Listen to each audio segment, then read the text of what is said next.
नमस्ते। आज मात्रै 5 जना ब्राउन सुगरको बिरामीहरू मेरो ओपिडीमा आइपुग्नुभयो। धेरैजसो ब्राउन सुगर प्रयोग गर्ने बिरामीहरू लगभग 18 वर्षदेखि 35 वर्ष एज ग्रुपका थिए र यो सबै प्रोडक्टिभ एज ग्रुपकै थिए। उहाँहरूले ब्राउन सुगर सुरु गर्ने भनेको रमाइलोको लागि, कस्तो हुँदो रहेछ चाखौँ, रमाइलो गरौँ भनेर प्रयोग गर्नुहुन्छ।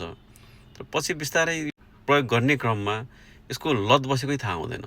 त्यसपछि अब म छोड्छु यसलाई, घटाउँछु भन्ने क्रममा अब शरीरमा चाहिँ एकदम डिस्कम्फर्ट फिल हुन थाल्छ। शरीर दुख्ने, निद्रा नपर्ने, मन आत्तिने, घबराहट हुने, मुटु टुटु हुने, आँखाबाट आँसु आउने, नाकबाट सिगान बग्ने र अन्य समस्याहरू आइपुग्दो रहेछ। र यो डिस्कम्फर्ट यति पेनफुल हुन्छ कि अब बन्द गर्छु भन्दा नि उहाँहरू सक्नुहुँदैन। र अब यो डिस्कम्फर्ट कम गर्नलाई मात्रै भए पनि उहाँहरू प्रयोग गर्न थाल्नुहुन्छ। धेरैजनालाई यो कुरा ज्ञान नहोला कि यसको पनि उपचार हुन्छ। त्यसैले यदि तपाईँको आफन्त घर छेउमा कसैलाई यो सम्बन्धी समस्या छ भने उपचारको लागि नजिकै कुनै न्युरोसाइकियाट्रिस्टलाई भेट्नुहोला। तपाईँले रेकमेन्डेसन गर्दा पनि यो समस्याबाट जुधिरहेका व्यक्तिहरूलाई धेरै ठुलो सहयोग हुन्छ। उहाँको परिवारलाई पनि धेरै राहत हुन्छ।